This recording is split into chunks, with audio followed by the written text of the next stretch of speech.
The people of the Roman-occupied Judea had been waiting for a Messiah to liberate them.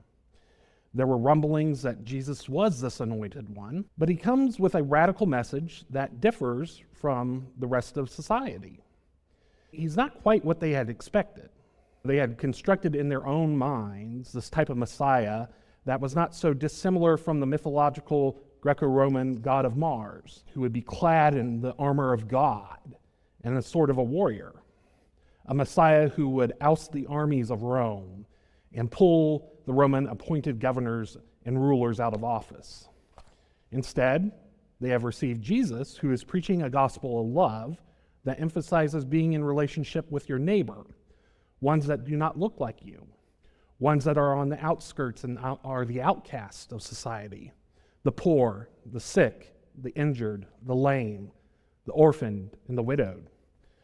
Jesus is advocating lifting those at the bottom of society up and those in the margins up as well.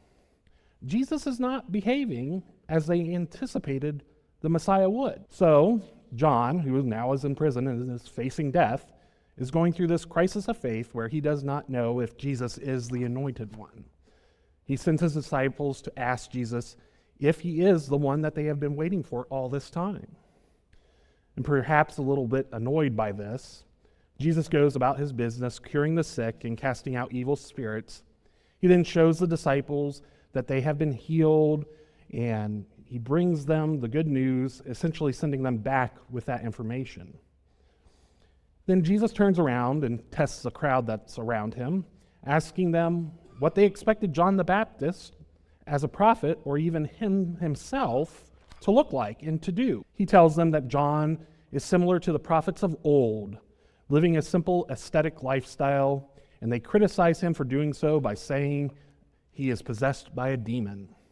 They also do the same with Jesus, who is trying to live with others in this world in a relational way by going to parties, being in fellowship with others, drinking and eating with the proverbial sinners and tax collectors.